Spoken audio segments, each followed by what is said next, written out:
Hi, everyone. Thanks for joining us. We're going to get started here soon. We're waiting for people to come in. We had a lot of signups on this particular webinar, which actually makes me very happy because, Regulation A is, one of those things that eludes a lot of people. People don't understand it. And so hopefully we can give you some pointers on what to look for in a Regulation A and what they look like and whether or not you should consider doing one. But let's give everybody a chance to get in the room and then we will get started.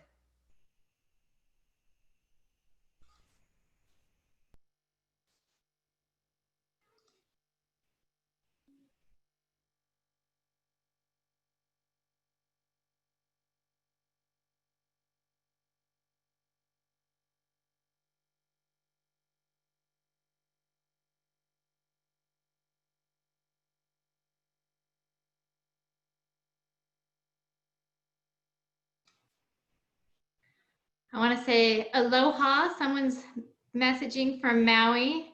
So I have a trip scheduled to Maui in a month, no, 2 months. And I'm wondering what the outlook is there. Is there a chance it might be opening, or am I going to need to cancel my trip? Forget your trip. Let's talk about our trip to Kauai. Well, this is specifically from Maui. So. Okay, so will Kauai be open, Keone? Please let us know. We need to know. We're going to run the half marathon. What's going to happen with all the islands? Yeah. I think Maui will be open. Maui is already slowly opening. Woohoo! Okay. That's great news. Hopefully. All right, we're gonna give it 30 more seconds. Oh, someone else had to cancel their trip. I'm sure there's so many canceled trips right now. Oh, Kauai has been the toughest. Oh. Okay, good to know. Okay. Keone, where in Maui are you located? All right. Very nice. Love that place. Let's just talk about Maui. Forget Regulation A. We just want to talk about Hawaii. Come stop by. I will. If I make it out there, I'll let you know. That'd be great. All right, we're gonna get started. We like to show our little video because I'm very proud of it. Okay, I'll be quiet.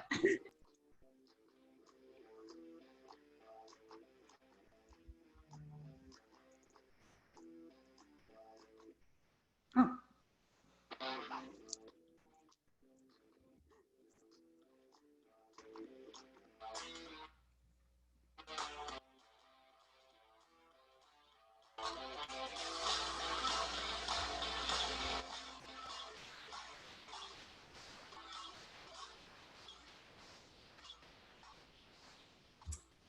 All right, everybody, welcome, welcome, welcome. As you know, we're crowdfunding lawyers, and I'm Jillian Sidoti, and that's Nancee Tegeder, and today we're going to be talking about Regulation A. Yay! Thanks for joining us. Yes, thank you so much. So look, just some housekeeping items before we get started. We want you to put your questions into the Q&A chat box at the top. Please don't put them in the chat because I might miss them. We will answer as many questions as we can within an hour. However, I will warn you that we have a lot of material to go through today, probably more than we usually do. We usually try to limit it to about 30 minutes of material and then 30 minutes of questions, but I don't know about that today because I put a lot of slides in here. So we'll do the best we can to get questions at the end, but we are only going for an hour because I don't want to miss my lunchtime. We like to eat, and we need a hard stop at 12:30. Eating is vital to everyone, but especially to me. So we have a hard stop. So with that being said, if we don't answer your question during this webinar, no problem. Or if you're watching this on the replay, no problem. What we'll do is we will answer your question in our private Facebook group, the Crowdfunding Lawyers private group. If you just look for it on Facebook, you can find it. Go in, introduce yourself. It doesn't really take much to join, but it is a private group, so you can't see anything unless you join. All right, and you're on Facebook. So, all right. So, who should consider a Regulation A? Nancee, you want to? Yeah, let's take it away. So first, we'll start off with the large following of multiple unaccredited investors. A lot of times when clients approach us, they want to be able to advertise, but may want to also accept accredited investors. And under Regulation D, you can only do one or the other. But Regulation A is a chance to advertise and accept those unaccredited investors. Novel idea or product. Well, I think we're jumping into this quite a bit more in detail, but just it's a really great place when you have something new and exciting or different that you want, that people can be excited about and want to invest in. Not your typical deals that run of the mill. This is something people want to get involved in. And then definitely a need for a large amount of capital. If you're raising, you know, $1 million or $2 million, the Regulation A has quite a bit of expense involved. And so you want to make sure that it's worth your time. And so, you know, we can talk with you about what's appropriate, but you can raise up to 50 million with the Reggae. So we're talking about a large amount of capital, and then adept at marketing. And so it's very critical that you have a great marketing plan in place, a great team to help you reach your investor base. Because if you have all this in place and you aren't getting to the right people, you're not going to raise any money. Yeah, and also if you're adept at marketing, if you know how to run a marketing machine, like you know how to build funnels, and we're going to be doing a webinar on how to build a funnel specifically for the real estate business coming up here shortly. I don't know when that's scheduled. You need to either be on our mailing list or join the private Facebook group in order to find out about that. But we will be doing, you know, several different webinars on how to do marketing for your deals, specifically at building funnels. So if you're really good at marketing and you know how to reach, you know, people through the internet, then there is a possibility that you might want to do a Regulation A, even if you don't have this large following or even a novel idea or product. I know a lot of you who are watching this webinar now are real estate entrepreneurs. So no offense to you real estate entrepreneurs, but there's nothing novel about real estate, right? So you wouldn't fall into that category per se, but you may need a large amount of capital and you may be really adept at marketing. And if so, maybe Regulation A is right for you. Before we finish this webinar though, what we're gonna do is we're gonna get to some ideas of what you can do in lieu of Regulation A and give you some solutions on that as well. We're not gonna go dive deep into that because this is about Regulation A. Okay, so let's talk about how some people apply these things. So one of our clients is Grant Cardone, and Grant Cardone was doing big 506c offerings, and he came to us and asked us if he could do Regulation A. So Nancee, why did Grant Cardone want to do a Regulation A? So Grant Cardone is great at marketing, and he has a huge investor base, but he had only been targeting accredited investors up to that point. And he had a big following on social media of people that were not accredited but wanted to be involved. So this transition from a 506c to a Reg A was the next step that was best for him in growing his company and allowing his followers to participate in his real estate deals. And he nailed it. It just was wildly successful for him. Yeah, and not only that, he was able to raise $50 million in a relatively short period of time. It was the fastest Reg A raise ever, actually. And how we know this is we pulled the data from the Securities Exchange Commission database. We spent actually a pretty significant amount of time scraping the data from the Edgar database from the SEC to ensure that our claims were truthful in saying that he raised money faster than anybody else. He raised the most amount of money faster than anybody else. So that was really amazing to be a part of. But why was he able to do that? Because he had already built this cache of potential investors that already knew, liked, and trusted him. And he had already had a proof of concept with previous Regulation D 506c offerings where he raised, probably like $100 million. And in that $100 million, I mean, when we started the Regulation A's, we were at Fund 5, right? So we did Fund 5 for him, was Regulation A number 1, and his second Regulation A was Fund 6. And then in between that, he did a bunch more 506Cs. And now we started a third Regulation A with him. And he decided, you know what, I'm going back to the accredited investors. I think I've done what I can with the unaccredited investors. And so he's back to doing 506Cs now. Will he go back to doing Regulation A's? Maybe. Who knows? We'll see what happens. All right. I think he's a great example of that list we showed at the beginning. You don't have to hit all of those points. He does real estate, focuses on the multifamily, not a novel, but he hit all those other marks. He had a great following, really great marketing. And so he was still able to be successful with only hitting some of those bullet points in the beginning. Mm-hmm, mm-hmm. Okay, the next one is, where's my slide? What's happening? All right, this guy on the left is one of my favorite people in the whole wide world. His name is Dave. You may or may not. You probably have never heard of David Gross, but he is an amazing human being. And if you want, you can follow him on Instagram to find out more about him. But that person on his right, on his left, our right, is a man named Nipsey Hussle. And I don't know how many of you out there have heard of Nipsey Hussle, but he was a rapper here in California. And what he was known for was really trying to move into urban areas and buy real estate there and invest in his own area where he came from and build those areas up.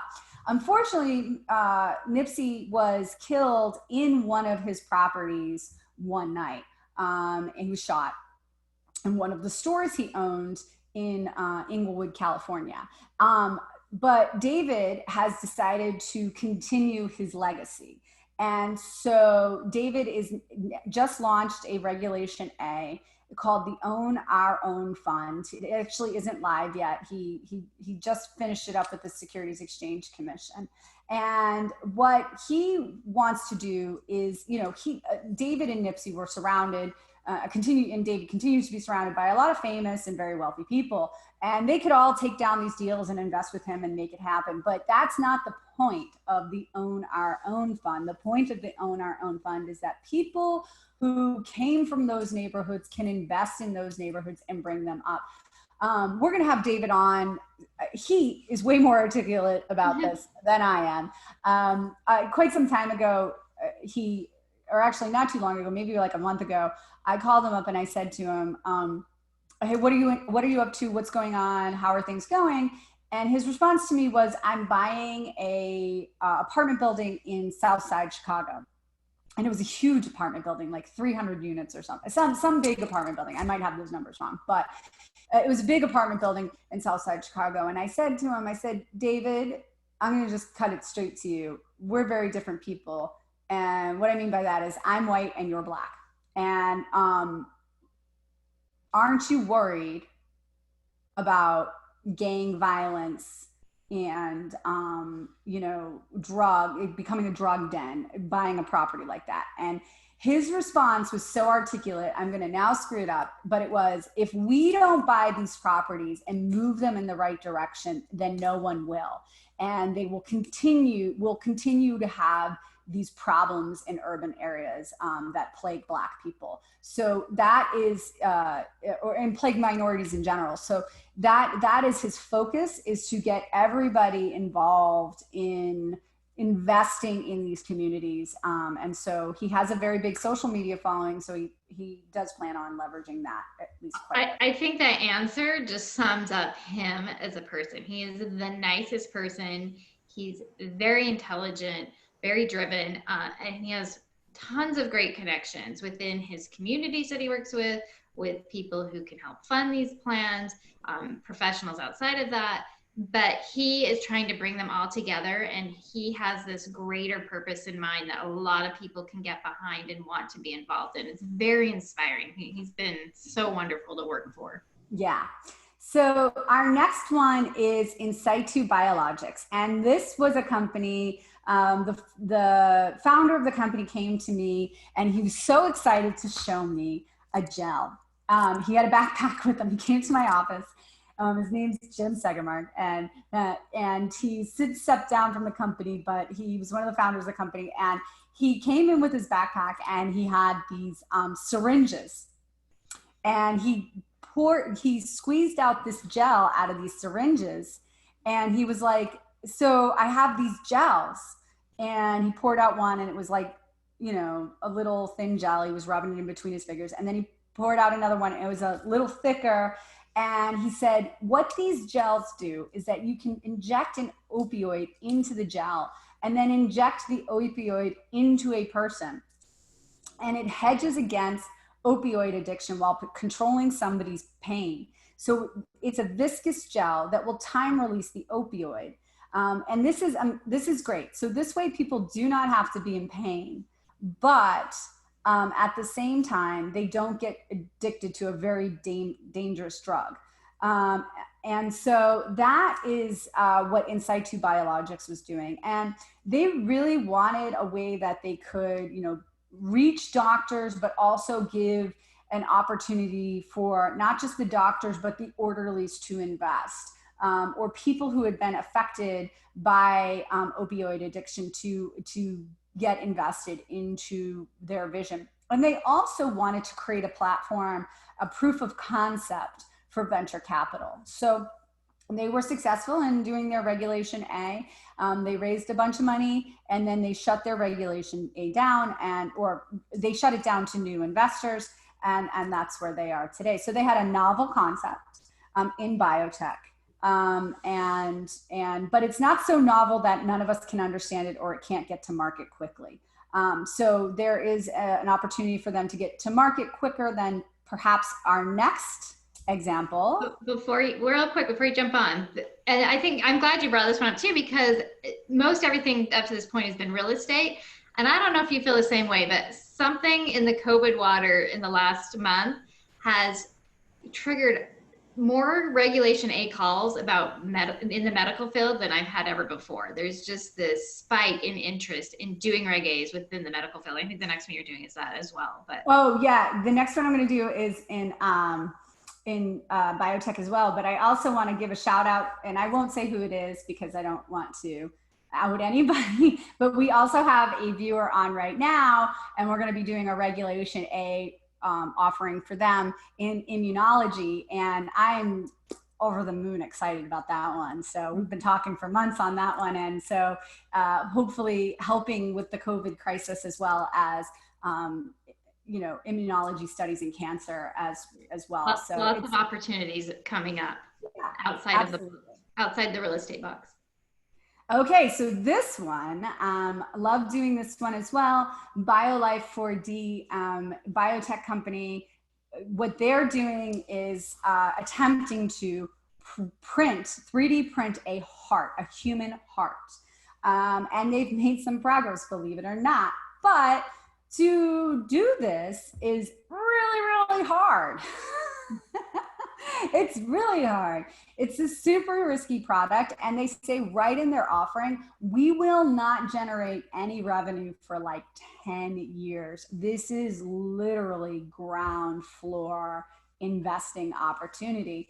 And the founders knew that, and they knew this was a long play. They didn't want to risk, you know, undoing their scientists and their medical officers' research by trying to sell to VC. It's again, high risk. They weren't even sure they were going to get in front of VC or private equity or anything that matter. They don't want anybody really except for the founders themselves, in risking large amounts of capital. They want small amounts of capital, and that way, if it doesn't work out, you know, well, we all took this risk, and we have in the documents, you know, this was a long game. It was at least 10 years before we were going to see any income.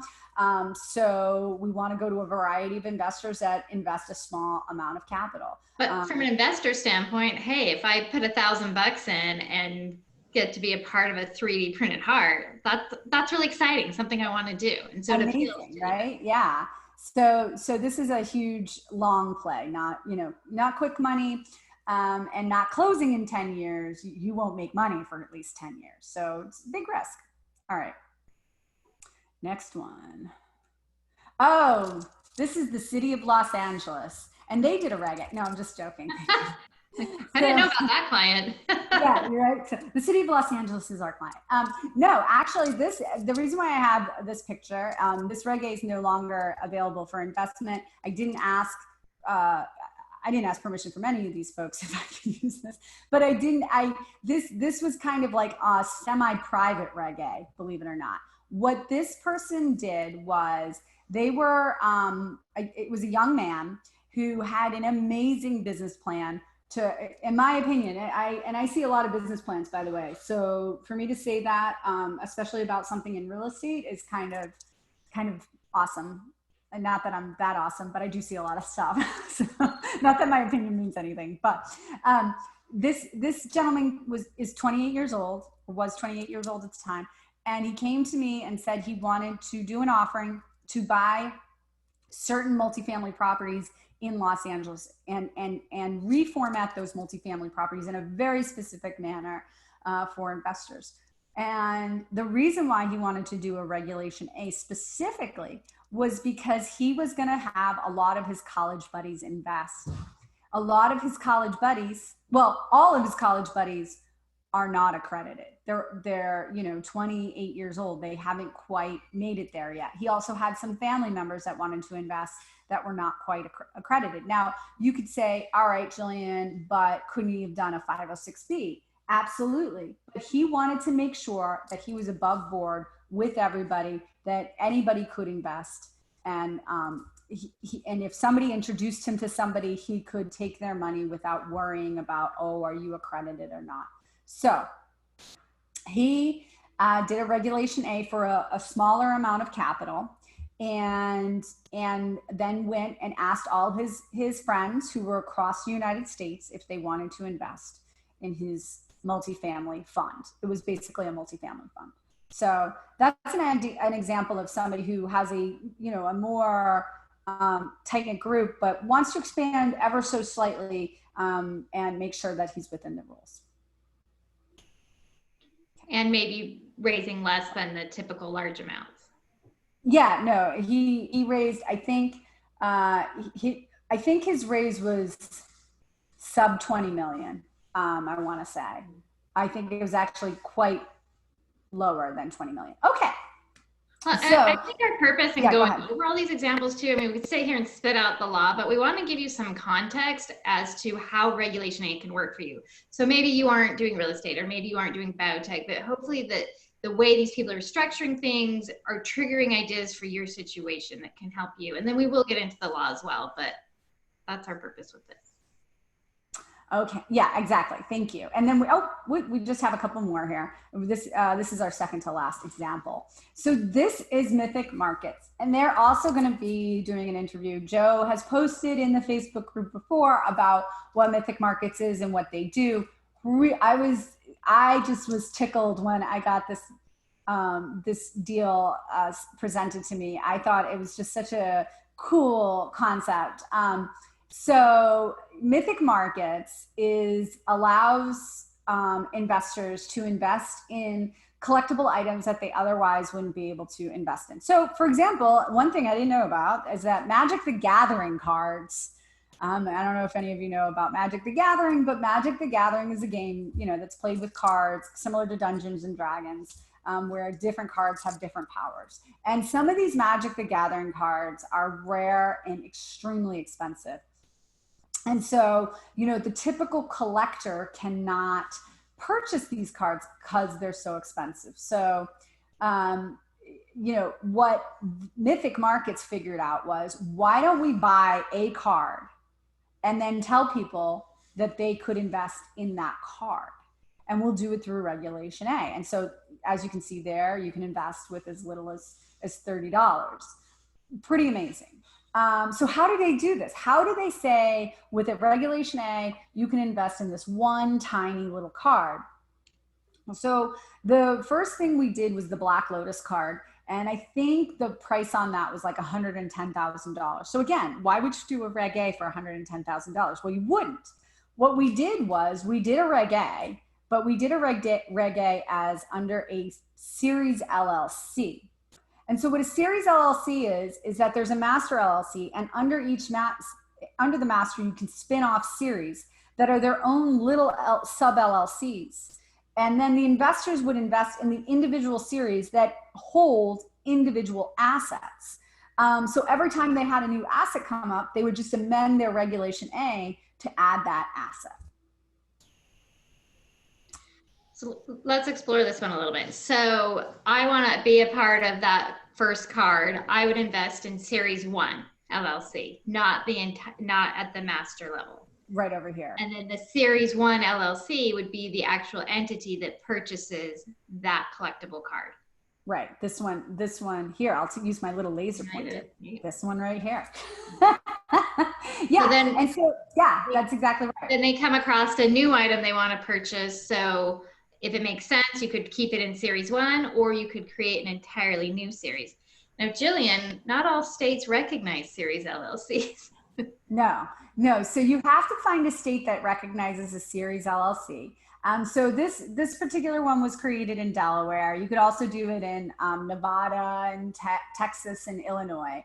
But really, if you're going to do a Regulation A, we're going to do it in Delaware. We're going to do a series LLC in Delaware, and then that series LLC will buy their collectible assets. Okay, and the individual investors invest in whichever collectible card they want, whether it's a Pokemon card, or they bought something else too, not just cards, but it's just anything like they say, it's investing for geeks. That's not what I say. That's what they say.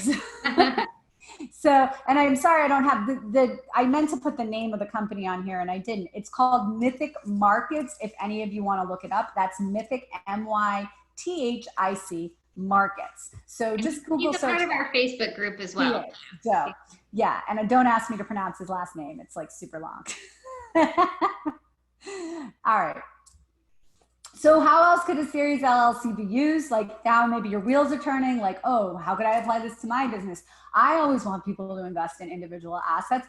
I don't want them to invest in the whole company. Well, you could use this with small pieces of real estate. We've done this before where perhaps, somebody's a single family flipper and they want people to invest in the individual flip opportunity, or they're buying small multifamily or something to that effect. You could do small pieces of real estate.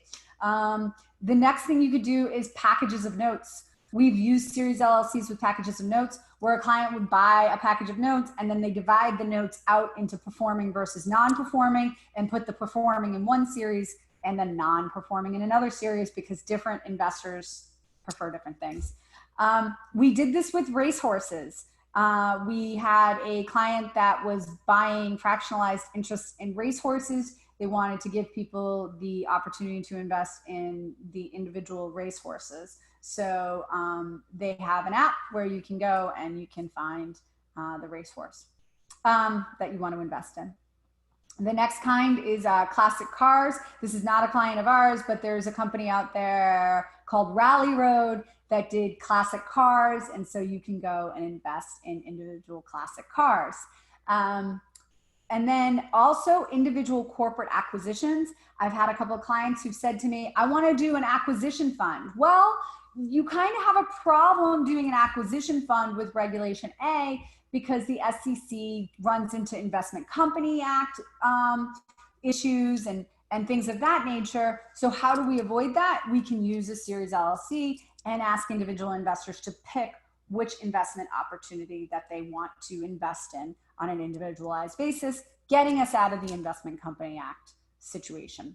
And then other assets, any other assets that you can think of that you can put in individual series that would make sense for individual investors to want to invest in. I'm going to play the client here. What about in businesses? Any type of... Well, that's what I mean by individual corporate acquisitions. You could definitely invest in individual businesses that way. Like, so for example, let's say you wanted to buy an individual laundromat. Then you could tell people we're putting up this laundromat for investment opportunity or something like that. And I've even seen this series used with opportunity zones as well. Yeah, absolutely. Yeah. And that makes a lot of sense to me, right? Because you might have a business in an opportunity zone, or you might have a property in an opportunity zone, and one fits the other, but what exactly.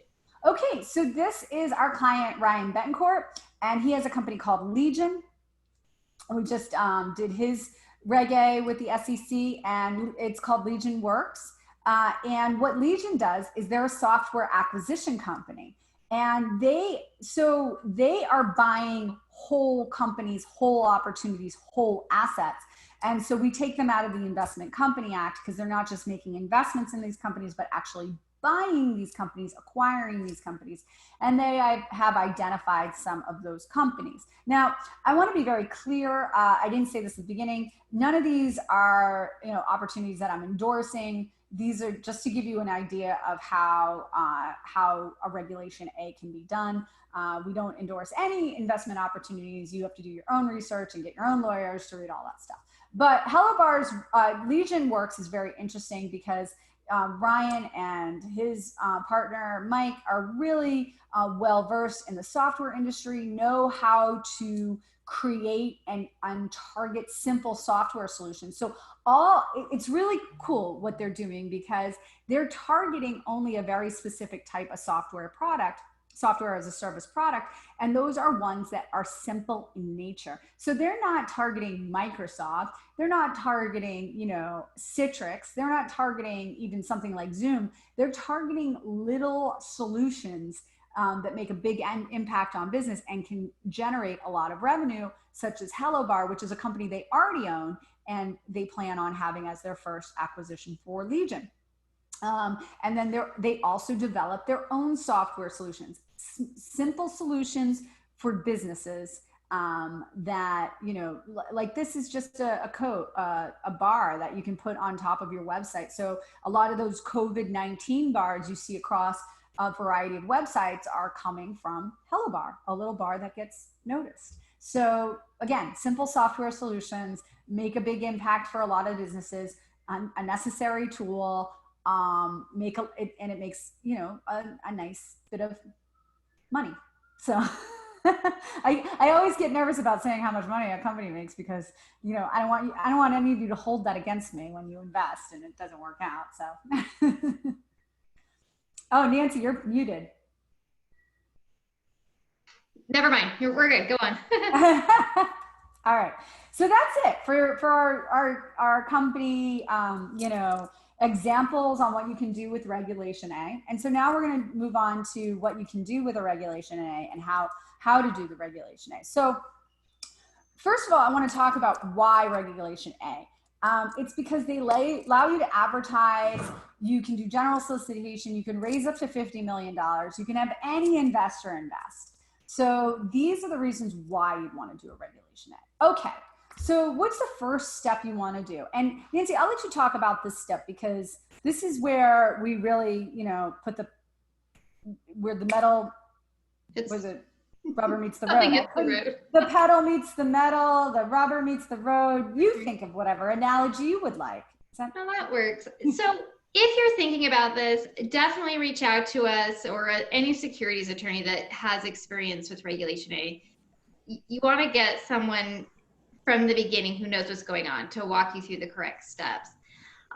The more prepared you are or the more educated you are about it, the smoother things are going to go. So if you don't know anything, that's fine. We'll get you some resources. Watching this is a first step. That's great. So come to us and tell us your idea, and we will talk through whether a Regulation A makes the most sense, or maybe that's something to look at down the road and doing some other things first. Jillian went over the pros. There are definitely some cons to doing it, and so we want to make sure it's the right fit. We're not just going to funnel everyone into Regulation A because that's what we want you to do. We want you to be successful in the area that you go to. So we start with putting your offering together and get that done by the securities attorney, and then there's certain steps you got to comply with after you have your documents put together. You're going to have to go through submitting your offering to the SEC. And the SEC is going to come back with comments. There's a wait period that it's 27 days. So I'm going to back up. The time frame that you want to look at for having from start to finish, from starting meeting with your attorney, getting your documents drafted to being able to start raising funds, we say about 4 to 6 months. And that's not just we're sitting over here taking our time. There's all these steps and hoops you got to jump through. So it takes some time to get your documents drafted. Then you would submit it to the SEC for review. They have 27 days to get back to you. They'll give us some comments on things that we need to adjust or fix in the document. Sometimes that's one round. More often than not, there's several rounds. So you turn it back and forth, get things finalized. And then once you are cleared for comments, at that point, you're ready to move forward with the next steps. One note I did see on here, as part of getting your package together for the SEC, you do need to make sure that you have a great auditor in place and everything needs to be audited as part of that submission. Trying to think if I'm reading through your notes here. Now I muted myself, so there you go. All right, so it wouldn't be a crowdfunding lawyers webinar if we didn't have one technical error. So so the next thing you want to do, is find an auditor. And the auditor, like a lot of people say to me, if we're starting a brand new company, what is the auditor auditing? And the answer is nothing. They're auditing nothing, unfortunately. But that's the rules. You have to pay for this audit. You put some money in the bank account, and the auditor says, yeah, that money's there. And you pay them $5,000 to $10,000 to do that. So, you know, and that's one of the cons. The Regulation A is quite a bit more expensive. And so that's why it doesn't always make sense if you're raising a small amount of capital. Yeah, exactly. So we put together all these documents, we get your books audited. And by the way, there's different auditors for different companies. We have a stable of auditors we work with. And when you come into us and tell us, hey, this is what we want to do, and we review what it is that you want to do, the determination after that is, well, who's the right auditor for you? You know, we had Aton Butler on our crowdfunding lawyers page group, private group about 2 weeks ago. And Aton, you know, is a broker dealer who gave us a whole list of ways he could help our clients, but he's only going to help certain clients because only certain clients are going to be appropriate for his services. This is the same for auditors or any marketing person as well. So we want to try to find you the right people to help you, which is why when you come, I mean, Nancee and I probably spend more time talking people out of doing a Regulation A than talking them into doing a Regulation A. Because it is a commitment. And we also don't want to send you out there raising money from, you know, unaccredited investors if you're not equipped to do that properly. And that's our biggest concern. We don't want to hear from the SEC later down the road, or we don't want to hear from you later down the road that you've been subpoenaed by the SEC because you didn't do the right thing by your investors. And by the way, it's really easy to not do the right thing by your investors because there's a lot to do. And you have to be incredibly mindful of the fact that you're dealing with investors that are not accredited, they aren't experienced, and they need special care and attention because of that. Okay, so you want to find the right auditor for your deal, for what you're doing for your industry. And the next thing we're going to do, once we put together the offering along with the audit, we're going to submit that to the SEC. And the SEC is going to take 27 days to get back to us. When they get back to us, they're going to give us a letter, and that letter is called a comment letter. What they do is generally what happens is my name or Nancee's name is on the filing, and they're going to call us. And the attorney, sometimes I know the attorney, sometimes I don't know the attorney at the SEC, but an attorney from the SEC will call me and say, my name is so-and-so. I'm the attorney that's assigned to this file, this issuer, and we need an email from you. And so we know the drill. We send them an email. They send us an email back saying that they will be sending us a comment letter. And then they will email us a comment letter. That comment letter will, you know, talk about things that they might find that are inconsistent, ask for clarification, ask for additions, tell us to take things out, whatever, things like that, ask us to include something, ask us to change formatting on something. They can run the gamut on the comments that they give us. And we're always going to get comments. That always happens. Yeah, you're always going to get comments. That's their job, is to kind of scrub your document a little bit and make sure that it's legally compliant. So we're always going to get comments. It's a rare day when you don't get comments. I mean, I literally, Grant Cardone's a perfect example. Grant Cardone did an offering. It was, you know, scrubbed by the SEC. He in particular was turned upside down and shooken when he did his Regulation A because he's so out there. So the SEC literally Google searched him and found everything on him and asked us everything on him and asked us to scrub the document. And the document was gone over by multiple people, multiple attorneys, multiple people in the audit firm.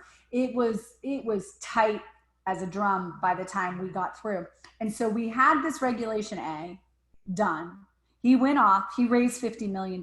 We took that same exact Regulation A and we changed the 5 to a 6 and resubmitted it as a new Regulation A, and we still got comments. So that's what I'm kind of saying is that it doesn't matter how great your documents are, you're generally speaking always going to get some kind of comment. They're never going to say, wow, this is perfect, thank you so much. I have seen that happen to Fundrise once or twice, but Fundrise also has like 10 Regulation A's out there. So, and that's not even an exaggeration. Fundrise literally has 10 Regulation A's. I do want to clarify too. Once we receive those comments, that first round back, and we respond, it's not another 27 days for the SEC to respond. At that point, then it's about 2 weeks. So it does go a little bit quicker. Yeah, and it goes by a lot quicker, actually. As a matter of fact, case in point, one of my clients, we submitted, we got it back in 27 days. Then we had quite a few rough comments in this particular client's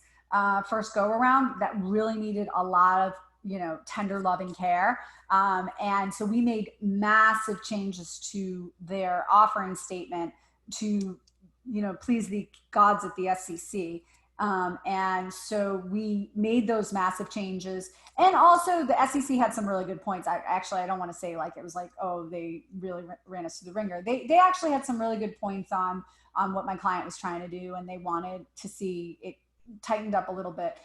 So we tightened that up and we made some really big changes, and they got back to us in 2 weeks. And then in less than 2 weeks after that, they got back to us again. So they're really pretty good about following the timelines. And if your attorney's really good at, you know, really focusing in on what is this comment saying and asking and being thorough instead of rushing back an answer, like this is really important. You don't want to rush back your answers to the SEC because you're just going to elongate your time, because then they're going to give you more comments and more comments and more comments. And just take over. So you really want to focus in. What are they saying? What are they asking for? Are we answering this comment in accordance with their commenting? So you can probably expect 2 to 3 rounds of comments. So, you know, right now we're seeing a timeline of about 3 months, but we tell everybody you want to plan on from step 1 down to get qualified. You really want to plan on 4 to 6 months from beginning to end.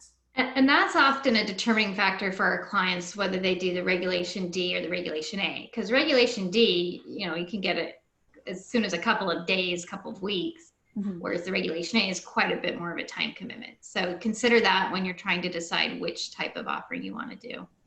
Absolutely. And then I'm just checking out our time because I do want to get to some questions here. So then you're going to get qualified. And then once you're qualified, you might have a broker dealer, you might, and there's some nuances here with a broker dealer that I'm not going to get into on this webinar, but you might have a broker dealer, you might have marketing agreements, you might have an escrow agent, whatever those things are. We want to make sure you're ready to go. As a matter of fact, you know, one of our clients, I am bragging. This is a humble brag. I'm just warning everybody in advance. But we went from step 1 to get qualified. I tried to manage the client's expectations and say, look, this is going to take 4 to 6 months. We ended up getting it done in like 2.5 months. And the client was like, oh no, I'm not ready because we don't have our platform to take money ready. You told me it was going to take 4 to 6 months. So there are other things you have to do here, and we're going to talk about those in the next slide. There are other things you have to do here other than deal with Nancee and I and deal with your auditor. But you also have to deal with the broker dealer. You also have to have a way to take in capital. So if you want to take money in on your website, you got to have your website dialed in and your escrow dialed in, and make sure that you have a secure website in which investors can invest. So, you know, one thing you might want to go do is go check out Cardone Capital. If you go to cardonecapital.com, you can just go on their website and see what they had to do to get it up and running and make it so that people had to invest. And that was all a major work in progress as well. So you have to have a secure website. So you want to be, during this whole process, you want to make sure that you are working on your marketing ahead of time. That's the great thing about Reggae. You can start marketing today if you wanted to test it's called testing the waters to see if anybody's actually interested in your deal. Now, if you're going to test the waters, I want to be very clear. You have to have certain language at the bottom of that advertising material so that it is compliant with the rules of testing the waters, number one. Number two, if anybody calls you up and says, hey, I saw your ad about this investing opportunity, you cannot take any money from them. You can only gather information from them. You cannot take any binding commitments from them. You can only take information from them. So you can take non-binding commitments, you can take information, but you cannot take any money and you cannot take any binding commitments. So, but you want to be working on that now so that when you're through the process, you can turn on that faucet and start taking capital. So, and then we'll be working on your legal requirements, planning your offering, hiring a securities attorney, all that other good stuff, getting your stuff together. Your director bios, your corporate structure. You want to make sure that's all dialed in. You don't want to have like, oh, you be CEO. No, you be CEO. Or you have to have these worked out. I've actually had a couple of clients who, you know, there was two partners and no one knew who was doing what role. Well, guess what? The SEC cares who's doing what role, and you need to define that early on so that you can say figure that out before you contact us. Exactly. Okay, so what you need to consider is that a Regulation A is expensive. I want you to expect to pay about $75,000 between legal, audit, software, transfer agent, Edgarization fees, marketing costs. That $75,000 is actually on the low end of what you could spend. You know, I know a lot of my clients have pretty big marketing budgets that well exceed this $75,000. So you need to keep that in mind. Like we said, it's time consuming. It's a 4 to 6 month process. And you want to take this third bullet point, Nancee? Yeah, so that's the thing with Regulation A, you are accepting investors that are not accredited. Now, when you're dealing with accredited investors, they understand the risk of investing. They understand money. They know what they're getting into. They're very self-sufficient. When you get small investors putting in little amounts, you need to baby them and take care of a lot of them. You need to provide a lot more information with them and hold their hand through this process. So it can be a little bit more time consuming when you're taking in these unaccredited investors. Right, exactly. So, okay. So let's just say after hearing all of this, you just think, that's way too much work. That's way too much time. And it's way too much money. Well, we got other solutions for you. First of all, you can always do a 506B and going with people that you know. And you know, people who know you are always the best kind of investors, quite frankly. And if you have a personal relationship with those people, even better. So that's under 506B. But Nancee, why don't you talk about Reg CF and 506C?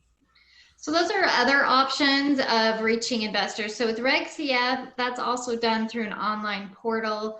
With that one though, you are limited in how much money you can raise. It's up to $1,070,000. And so that's where, again, you want to consider how much money you're going to need. That might guide you in which type of offering. With that Reg CF, there's a different process you go through, fill out a Form C, and you can take those unaccredited investors. Again, though, a lot of hand-holding with some of those investors. With Regulation D, Rule 506C, that is where you can go out and advertise. However, you can only accept accredited investors. So think about the people you know, think about the people that are going to be investing, and that should help you funnel into the appropriate offering. And obviously we're here to help guide you on what would work best. I do want to do a shout out for our interview that we're going to be having next week. It's with Clint Anderson. He's with Equity Door. And he has got some great options for people who feel a little bit overwhelmed by doing Regulation A. So if you're in the real estate business and want to be able to reach some of these unaccredited investors, but not go through the entire Regulation A process or the cost of that, we have some great alternatives for you that are more affordable and maybe easier to wrap your brain around and get started with those. So if you want to join us for that, we'd love to have you. It's also going to be next Thursday. We try to keep it to our Thursdays. But this one, you have to join the private group to be able to have access to that interview. And that's going to be at 1:30 Pacific time, and we'll send out another announcement about that as well. So if you're on our Facebook group, we'll keep notifying you. Absolutely. So let's get to so join our Facebook group. Also, I want to tell you that at the end of this webinar, there's going to be a survey. We would really appreciate if you would take the time to fill that survey out before you go off on your day. And if you're on, West Coast time, maybe you're eating lunch right now, or you're going to go eat lunch. So if you can do it before your lunchtime or before your snack time, if you're on the East Coast or in the middle of the country. So here we go. I'm going to give you our contact information. Hold on. And then we'll get into your questions. All right, here we go. And if we run out of time and don't get to your question, please definitely, you can go to our website and schedule an appointment with us, or our email is there. You can send us an email directly, and those are all different ways that we can try and get back to you to answer those questions. Or we might, but really, honestly, if you're going to ask a question that's very general in nature that can benefit a lot of people, I would really implore you to go put it in the Facebook group so everybody can get the benefit of that answer. And also so that Nancee and I aren't answering the same question 5,000 times. Thank you. So, all right. The first one is, due to Canadian securities regulations and for tax purposes, our group needs to acquire assets using a limited partnership. Correct. Very good. We are planning to partner with other US-based syndicators. How can an LP be partnered with an LLC? And if that can be done, can we have a shareholder agreements in place? Yeah, an LP can be partnered with an LLC, but quite frankly, we actually don't even recommend that. What I would recommend is that you just take the LP, you do it as an LP. We've done this a bunch of times before, particularly when we have a deal that's in the United States and American investors are going to invest in it, but also Canadian investors are going to invest in it. So we just do an LP, no big deal. You don't even need the LLC. What we would do though is have a general partner LLC. So that is where an LLC would come in. We'd have the LLC be the general partner. All your limited partners would be individuals that perhaps, or businesses or whomever, just investors, right? That either live in the United States or Canada. Yeah, because there's a great tax treaty between the United States and Canada, but it only extends to partnerships and not to LLCs, unfortunately. So, okay, Nancee, you want to take the next one? All right. Under the Regulation A, how can we use the SPV, special purpose vehicle concept, to consolidate investors on the cap table? This question I think came before we talked about the series LLC. So that would be one way to be using the SPV concept. Yeah, if you're going to be doing this SPV in a Regulation A, the really purpose for an SPV with a Regulation A is to have an individual SPV buy an individual asset. So if you'll look in all our real estate offerings under Regulation A, we mention SPVs in there because what the issuer is going to do is use an SPV for asset protection, no other purpose. So that's why we would use an SPV there. What's the cost for creating a series LLC excluding state fees? There's no different cost for creating a series LLC on our part. So yeah, we don't charge anything different. I mean, now if you need to do operating agreements and PPMs and stuff like that, it's, it goes along whatever we charge for the PPM. It's not, we don't charge anything extra per se. If we want to raise money for a fund to buy rental multiple properties, would a series LLC work if we don't have the whole fund set up yet, but have one property ready to invest in and then add another series LLC? So if you have, you want to get your fund set up, but you could just create one series at that point for that one particular property. You don't have to create all your series at once. And as additional opportunities arise, and at that time you would create an additional series LLC. Oh yeah, as a matter of fact, with for example, with Mythic, we only create them as the assets become available. We don't create like a stable of series. We create them as the assets come available. That's a great question. What is the risk with all these LLCs under a master LLC in terms of protection from lawsuits? That's the purpose of these series LLCs, is to create this protection and separate out this series from each other. So if something happens over in one series, the next series 2 is not going to be affected by the lawsuit in series 1. That's one reason we create them. Yeah, that is the reason we create them. But I mean, if you screw it up and do things like, commingle funds, or don't get separate EINs, or do things that put those series at risk, then you're going to have problems. So just keep that in mind. You got to follow the rules. Can I have a Reggae for hotels giving perks and credits for products in the hotel they loan equal to their investment? Yes. The Reggaes, we actually, oh gosh, we have this, I keep saying we have this great Reggae, and I forgot to add them into the examples, and now I feel bad because I really wish I did. But we have a client who has a soccer club, and they're going to buy a soccer team, essentially. And so we did this Reggae for the football club, and part of the more you invest, the more stuff you get, the more perks you get with the soccer club. So that's kind of cool. But yeah, for sure, you can do that. What budget do I need for a Reggae offering? We answered that at the end there. It started a minimum of $75,000 and likely going upward from there. Yeah, and like that's $75,000 over a year. I don't want you to think like I have to write a check for $75,000. That's not what we mean. We just want you to have that budgeted before you go into this, because you're going to be paying for things throughout the year, and by the time all is said and done through the year, that's what you're going to end up. How much more information for disclosures does a Reg A have versus Reg 504, 506 raise? So we put disclosures in all the documents. We disclose everything as much as we can. We want to put all the risks out there in both documents. We want the investors to be as informed as possible. The difference is with the Reg D, 504, 506, we don't have to submit that to the SEC for approval. It's an exemption from filing. And so the SEC could, if we get audited, come and look at what we've put in there, but we don't have to submit it to them to approve it. So we still want to put all those disclosures in our Reg D documents. With the Reg A, you also put in those disclosures. You just have to submit it for approval to the SEC before you can start collecting money. So Frank asks, are the audited financials required every year for SEC Reg A? Yes, they are. So you do a 1K every year for, I think, 3 years. And then if you meet certain requirements, you can stop doing reporting after those 3 years. But yes, they're required once a year, every year.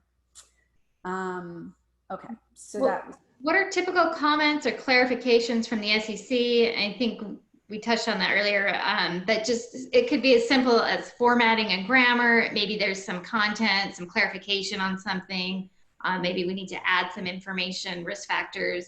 It really does vary, and it just, like we were saying, even though we have a perfect document and submit it, you still could get additional comments based on the attorney at the SEC that reviews it. Yeah, not only that, but it also, like, sometimes there's things that deal with the law, right? So sometimes they'll say, like, according to rule, like, SX 804, you're required to do these types of reports on the financials. It just depends on the company and the context. So, the more experienced your attorney is, the hope is that you would not have to do as much um, just you won't have to answer any hard, tough questions because you've already fleshed that out with an experienced attorney in advance. Get a difficult question, and I will say 9 times out of 10, the difficult questions are arising because there's some kind of nuance in the client's business plan that brings up some kind. Is there a G Massey asks, 7 states require, or 7 states require BD. True, not true. I will talk to you about this later. Are we doing our hard stop? I've actually argued with. Oh yeah. Do we have to? Oh, it's 10. I will. Oh, we only have. How many questions do we have left? We have a lot. We have a ton. Oh no. But we want to answer that. Right. Well, Jean, I'm going to talk to you about that because I've actually. Yeah. Do you want me to answer that one?